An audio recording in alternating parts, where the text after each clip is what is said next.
हरे कृष्ण। आप सभी भक्तजनों का, सभी भागवतों का स्वागत है आज के श्रीमद् भागवतम महापुराण कथा रूप की कक्षा में। आज हम पढ़ेंगे दामोदर लीला। 10वां स्कंद से लिया गया है। यशोदा मैया द्वारा श्री कृष्ण को बांधना। सत्र का शुभारंभ हम पहले श्री मंगलाचरण के साथ आरंभ करेंगे। ओम अज्ञानतिमिरान्धस्य ज्ञानाञ्जनशलाकया चक्षुरुन्मिलितं येन तस्मै श्रीगुरुवे नमः। श्रीचैतन्यमनोभीष्टं स्थापितं येन भूतले स्वयं रूपः कदा मह्यं ददाति स्वपदान्तिकं। वन्देऽहं श्रीगुरुः श्रीयुतपदकमलं श्रीगुरुन् वैष्णवांश्च श्रीरूपं साग्रजातं सहगण रघुनाथान्वितं तं सजीवम् साधवैतं सावधूतं परिजनसहितं कृष्ण चैतन्य देवं श्रीराधा कृष्णपादान् सहगण ललिता श्रीविशाखान्वितांश्च नमः। ओम विष्णुपादाय कृष्णप्रेष्ठाय भूतले श्रीमते भक्ति वेदांत स्वामिन् इति नामिने। नमस्ते सारस्वते देवे गौरवाणी प्रचारिणे निर्विशेष शून्यवादी पाश्चात्य देश तारिणे। नमो महावदान्याय कृष्ण प्रेम प्रदायते कृष्णाय कृष्ण चैतन्य नामने गौरत्विषे नमः। हे कृष्ण करुणा सिंधो दीनबंधो जगतपते गोपेश गोपिका कांत श्री राधा कांत नमोस्तुते। तप्त कांचन गौरांगी श्री राधे वृंदावनेश्वरी वृषभानुसुते देवी प्रणमामि हरिप्रिये। वाञ्छाकल्पतरुभ्यश्च कृपा सिन्धुभयेव च पतितानां पावनेभ्यो वैष्णवेभ्यो नमो नमः। जय श्री कृष्ण चैतन्य प्रभु नित्यानंद श्री अद्वैत गदाधर श्रीवासादि गौर भक्त वृंद। हरे कृष्णा कृष्ण कृष्ण हरे हरे हरे राम राम राम हरे हरे। हरे कृष्ण कृष्ण कृष्ण हरे राम राम हरे हरे। हरे कृष्ण। आप सभी भक्तजनों का स्वागत है। तो दो टाइटल हैं बेसिकली, यहाँ पे दो अलग अलग कथाएं हैं, उसका हम मर्ज कर लेंगे आज के सेशन में ना। यशोदा मैया द्वारा कृष्ण को बांधना, और दूसरा है कि किस तरह से उखल बंधन से वो यमला वृक्ष में जो पड़े होते हैं नल कुबेर है ना, उनका उद्धार करते हैं। उन दोनों को मर्ज करके हम एक ही आज का पढ़ेंगे। दामोदर लीला में ही है ना वो पूरा, इसलिए। यशोदा मैया द्वारा श्री कृष्ण को बांधना, 10वां स्कंद। एक दिन घर की सारी दासियों को विभिन्न कार्यों में व्यस्त देखकर माता यशोदा ने स्वयं अपने हाथों से दही बिलोने का निश्चय किया। दही बिलोते समय वे श्री कृष्ण की बाल्य लीलाओं को गाने लगी और उनका आनंद लेने लगी। उन्होंने पीले रंग की केसरी रंग की साड़ी पहनी हुई थी और उनके भरे नितंबों पर मेखला बंदी थी, ए काइंड ऑफ बेल्ट, ठीक है। दोनों हाथों से मंथन करने से उनका पूरा शरीर हिल रहा था और उनके कंगन और कुंडल सुंदर ध्वनि उत्पन्न कर रहे थे।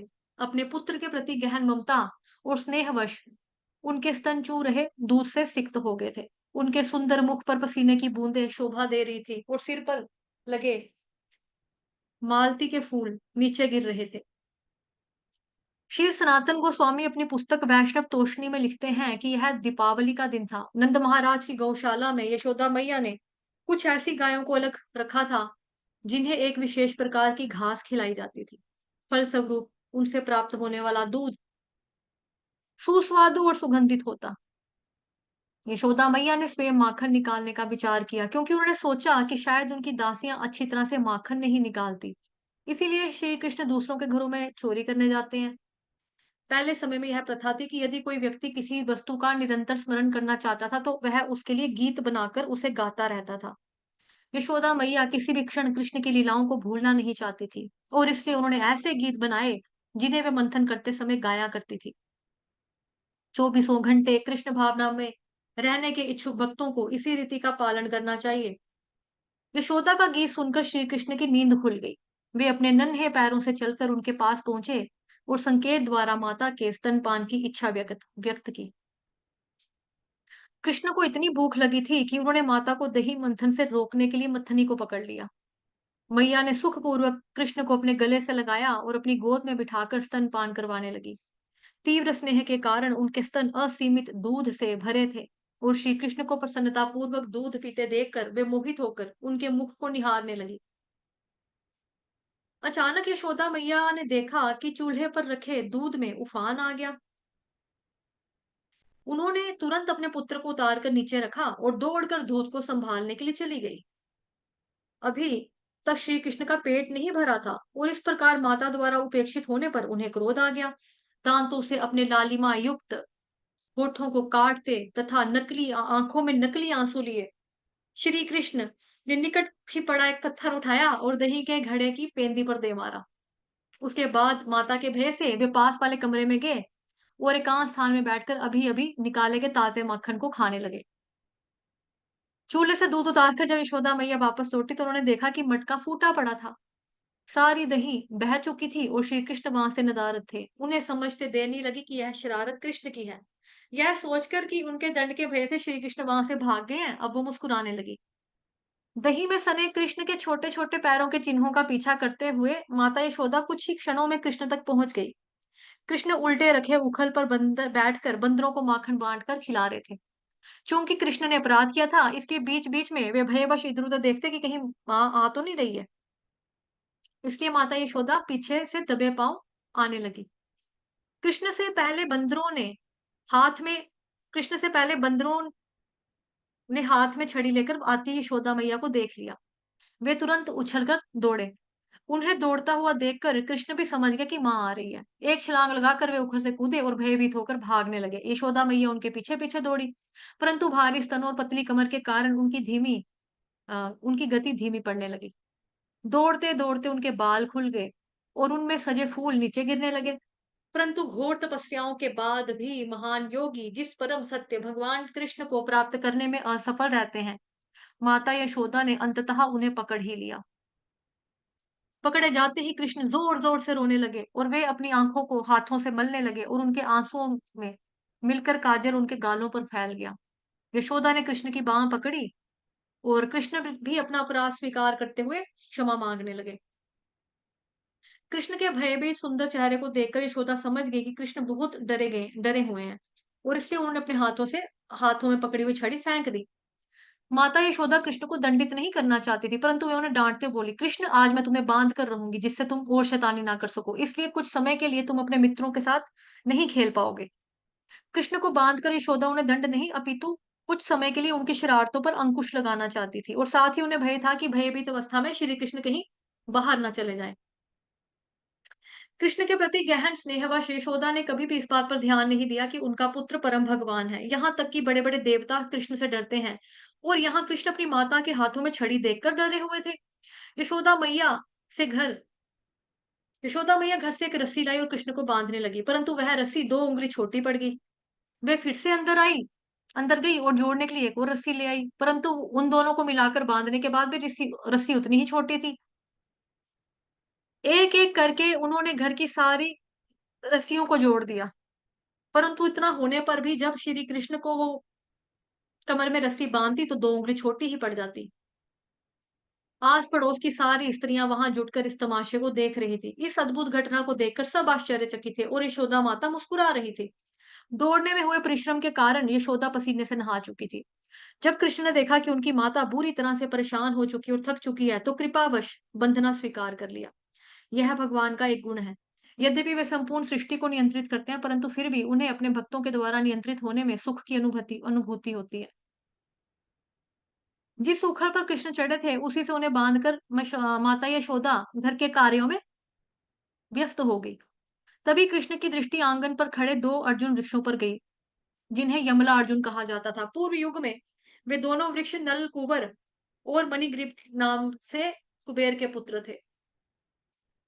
अत्यधिक ऐश्वर्य ने उन्हें बहुत घमंडी बना दिया और वे अपने समक्ष किसी को कुछ भी नहीं समझते थे। इसलिए नारद मुनि ने उन्हें वृक्ष बनने का शाप दिया।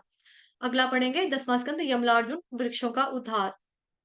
महाराज परीक्षित के मन में जिज्ञासा हुई कि कुबेर के इन पुत्रों ने ऐसा क्या पाप किया था जिससे क्रोधित होकर नारद मुनि ने उन्हें शाप दे दिया। उत्तर में सुखदेव गोस्वामी इसका इतिहास सुनाते हैं। कुबेर के ये दोनों पुत्र शिवजी के महान भक्त थे। महादेव की विशेष अनुकंपा के कारण वे सदैव गर्भ में रहते। उन्हें शिवजी से कैलाश पर्वत पर स्थित मंदाकिनी नदी में विहार करने की अनुमति प्राप्त थी। हर समय वारुणी मदिरा के नशे में चूर उसकी आंखें चढ़ी रहती थी और वे अनेकानेक स्त्रियों के साथ संग में कैलाश के उपवनों में भोग विलास किया करते थे। एक समय जब वे दोनों कमल पुष्पों से आच्छादित मंदाकिनी गंगा के जल में युवतियों के साथ विहार कर रहे थे, तो देवर्षि नारद वहां से गुजरे। कुबेर पुत्रों को देखते ही वे भली भांति पूरी स्थिति समझ गए। नारद मुनि को देखते ही वे गंगा में नग्न विहार कर रही युवतियां अत्यंत लज्जित हो उठी और उनके शाप के भय से तुरंत अपने शरीरों को वस्त्रों से ढक लिया। परंतु नशे में चूर कुबेर के पुत्रों का कोई लाज नहीं आई। नारद मुनि की परवाह किए बिना वे वैसे ही नंग धड़ंग खड़े रहे। जब नारद मुनि ने देखा कि कुबेर और के दोनों पुत्र ना केवल मदिरा का नशा चढ़ा हुआ पीतु वे मिथ्या अहंकार में के नशे में भी डूबे हुए हैं। नारद मुनि ने उनके ऊपर विशेष कृपा दिखाने के लिए उन्हें एक विशेष शाप देने का निश्चय किया। नारद मुनि बोले, इस संसार में चार वस्तुएं व्यक्ति को अत्यंत घमंडी बनाकर भोग विलास के लिए प्रेरित करती हैं। वे हैं सुंदर शरीर, उच्च परिवार में जन्म, विद्वता, धन। चार वस्तुएं जिससे इंसान घमंडी होकर भोग विलास करता है: सुंदर शरीर, उच्च परिवार में जन्म, विद्वता और धन। परंतु इन चारों में भी धन का नशा व्यक्ति की बुद्धि को सर्वाधिक भ्रमित करता है। घमंडी व्यक्ति मूर्खतावश अपने धन का प्रयोग सुरा, सुंदरी और जुए के भोग में करता है। सोनिया, एसी बंद करना।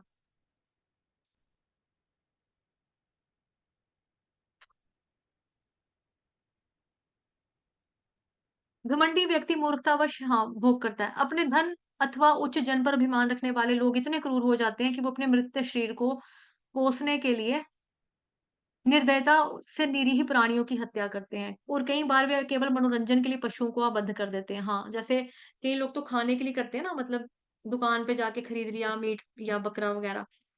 लेकिन कई लोग होते हैं शिकार जो शिकारी होते हैं, जिसका काम है खाली हंटर का काम है खाली शिकार करना। ये नहीं है कि उसको खाना है, वो बस वहां पे मार के फेंक के कहीं फेंक देते हैं।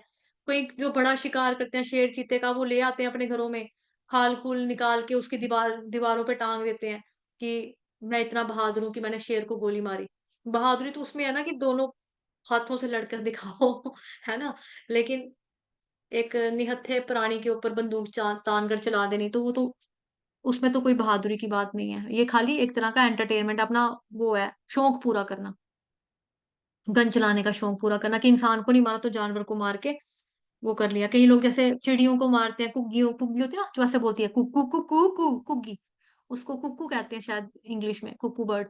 उसको बेचारे को मार देते हैं। कबूतरों का ऐसे शर्रों से मारते हैं।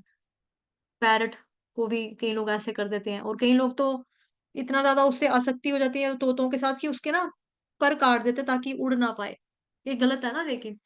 तो ये सारी चीज़ें जो होता है इंसान अपने स्वार्थ के लिए कि मुझे इससे प्यार है तो ये मेरा बन के रहे पिंजरे के अंदर, ये तो गलत है ना एक प्राणी के साथ ऐसा करना। वैसा ही। कुछ लोग स्वयं को अत्यंत महत्वपूर्ण व्यक्ति जैसे प्रधानमंत्री अथवा देवता मानकर घमंडी बन जाते हैं क्योंकि कुर्सी का, गद्दी का, सत्ता का नशा सिर पे चढ़ जाता है कईयों को। वे भूल जाता है कि मृत्यु के पश्चात उनका वह शरीर कीड़ों और मल अथवा राख से परिणित हो जाएगा। वास्तव में यह शरीर किसका है? अगर देखा जाए तो शरीर भौतिक तत्वों से मिलकर बना है और मृत्यु के बाद इन्हीं तत्वों में विलीन हो जाता है। पंचमहाभूत जल, पृथ्वी, वायु, अग्नि, आकाश। इसलिए यह शरीर सबकी संपत्ति है। मूर्खों के अतिरिक्त भला कौन होगा जो अपने इस शरीर का पालन करने के लिए पशु हत्या जैसा पाप करेगा? अपने धन पर अभिमान करने वाले लोग सच्चाई को नहीं देख सकते। इसलिए उनकी आंखों के ऊपर पड़े भ्रम के पर्दे को हटाने के लिए आवश्यक है कि उन्हें निर्धन बनाकर उनका उपचार किया जाए। निर्धन व्यक्ति सहजता से इस संसार के कष्टों का अनुभव कर पाता है और दूसरों को कभी कष्ट नहीं देता। जिस व्यक्ति के पैर में कांटा चुभा हुआ होता है वह ही केवल दूसरों की पीड़ा को अनुभव कर सकता है, इसलिए वह कभी नहीं चाहता कि किसी व्यक्ति के पैर में कांटा चुभे। परंतु जिस व्यक्ति को कभी कांटा चुभा ही नहीं, भला वह उसकी पीड़ा को कैसे समझ सकता है? निर्धन व्यक्ति को अपना भरण पोषण करने के लिए कठोर श्रम करना पड़ता है और विधाता की इच्छा से उसे जो प्राप्त होता है वह उसी में संतुष्ट रहता है। जीवन में उसका संघर्ष उसे शुद्ध करके मिथ्याभिमान और अहंकार से मुक्त कर देता है। पर्याप्त भोजन ना मिलने के कारण निर्धन व्यक्ति क्षीणकाय हो जाता है, मतलब पतला कमजोर हो जाता है और उसकी इंद्रियां निरुद्विग्न रहती हैं। निरुद्विग्न मतलब जैसे उद्विग्न होता है ना, उद्विग्न का मतलब जिसको जो तेजित उत्तेजित हो जाता है, उद्विग्न जिसको आ जाता है। लेकिन उसका अपोजिट हो गया कि निरुद्विग्न, कि उसको कुछ भी नहीं होता। वह दूसरों से द्वेष अथवा कष्ट देने का विचार ही नहीं करता। कलयुग में आर्थिक प्रगति के नाम पर अधिकाधिक कसाई घरों, शराब की फैक्ट्रियों तथा वेश्या के घरों में वृद्धि हो रही है। साधु संत आसानी से निर्धन व्यक्ति के घर में प्रवेश कर सकते हैं, परंतु धनी व्यक्ति के घर में जाना टेढ़ी खीर होता है। इसलिए निर्धन व्यक्ति अधिक सरलता से भौतिक इच्छाओं को त्याग कर आध्यात्मिक जीवन को अंगीकार कर लेता है। तब नारद मुनि ने कहा, चूंकि नलकूबर और मणिग्रीव इतने गिर चुके हैं कि वे वृक्षों के समान नग्न रहने लगे हैं। इसलिए अच्छा होगा कि ये पेड़ ही बन जाएँ। उनके लिए यही योग्य दंड है। परंतु मेरी कृपा से उन्हें वृक्ष योनि में अपने इस जन्म में किए गए पापों का स्मरण रहेगा। इतना ही नहीं, मेरे विशेष अनुग्रह के कारण देवताओं के 100 वर्ष समाप्त होने के पश्चात ये दोनों प्रत्यक्ष अपनी आँखों के सामने भगवान वासुदेव का दर्शन करेंगे। उस समय इन्हें भगवान जी की दिव्य भक्ति प्राप्त होगी। वास्तव में नारद मुनि द्वारा कुबेर पुत्रों को दिया गया शाप दंड नहीं था। वे तो उनकी मदान भता रूपी रोग का उपचार करना चाहते थे। उन्हें शाप देकर नारद मुनि नारायण आश्रम नामक अपने आश्रम को लौट आए और नलकुबर तथा मणिग्रीव नंद महाराज के आंगन में 2 अर्जुन वृक्ष बन गए। उखल को घसीट कर धीरे-धीरे ले जाते हुए बालक कृष्ण की दृष्टि उन्हीं 2 वृक्षों पर पड़ी। उनकी ओर बढ़ते हुए वे विचार करने लगे, यद्यपि मेरा कुबेर और इनके पुत्रों से कोई सरोकार नहीं है, परंतु देवऋषि नारद मेरे अत्यंत प्रिय भक्त हैं और चूंकि उन्होंने इन दोनों को मेरे दर्शन देने का वरदान दिया है, इसलिए मुझे इनका उद्धार करना ही होगा। अब भगवान जी अपने शुद्ध भक्त का प्रॉमिस देख रहे हैं कि उन्होंने वरदान दिया, तो चलो मेरे को तो फुलफिल करना ही है क्योंकि मेरे भक्त ने दिया है। तो मेरे भक्त को जो मेरे भक्त ने वादा किया है, वो मैं निभा दूंगा उनकी तरफ से। इससे हम अच्छी तरह समझ सकते हैं कि भगवान के शुद्ध भक्त की कृपा को प्राप्त करना प्रत्यक्ष भगवान की कृपा प्राप्त करने से भी कहीं अधिक प्रभावशाली है। होता ना, साधु संग सर्व शास्त्र कहे लव मात्र साधु संग सर्व सिद्धि होए। तो वही चीज हुई थी उन दोनों के साथ। कृष्ण उन दोनों विशाल अर्जुन वृक्षों के बीच से निकलने लगे, जिससे घिस घिसटकर आ रहा उखल उनके बीच में अटक गया। अपनी कमर पर बंधी हुई रस्सी से कृष्ण ने उखल को ऐसे झटका दिया कि वे दोनों वृक्ष प्रलयंकारी ध्वनि करते हुए जड़ सहित उखड़कर गिर पड़े। यह दामोदर लीला के नाम से भी जानी जाती है और इसीलिए श्री कृष्ण का एक नाम दामोदर भी है, अर्थात उदर पर दाम यानी कि रस्सी बंधी थी। तो दाम किसको बोला जाता है? रस्सी को। और उदर किसको बोला जाता है? पेट को। वृक्षों के डरते ही उनके अंदर से चारों दिशाओं को जगमग करते 2 तेजस्वी पुरुष प्रकट हुए। अपने सिर झुकाकर तथा करबद्ध होकर उन्होंने श्री कृष्ण को प्रणाम किया और उनकी स्तुति करने लगे। हे भगवान, आप परम नियंता हैं और सृष्टि से के पहले केवल आप ही का अस्तित्व था। इसलिए आप इस भौतिक संसार में 3 गुणों से बंधा हुआ जीव भला किस प्रकार आपको जान सकता है? हम तो केवल आपको प्रणाम ही कर सकते हैं। कृष्ण इनको बारीकी से समझने से अच्छा है कि हम उन्हें प्रणाम करें। तो यहाँ पे बेसिकली ये ब्रैकेट में जो लाइन लिखी है ब्रेसिस में, उसका मतलब ये है कि कृष्ण भगवान जी को हम नहीं समझ सकते। किसी ने प्रभुपाद जी को बोला था कि प्रभुपाद जी, आपने इतनी सारी किताबें लिखी हैं कृष्ण भगवान जी के ऊपर, मतलब मोर देन 108 बुक्स, शायद 120 से ऊपर लिखी हैं। तो इतनी किताबें पढ़ने के बाद ना हमें लगता है कि तब भी हम कृष्ण को समझ नहीं सके, इतना पढ़ने के बाद भी। भागवतम पढ़ लिया, गीता पढ़ ली, अन्य शास्त्र का अध्ययन कर लिया, फिर भी लगता है कि कृष्ण को नहीं समझ सकते।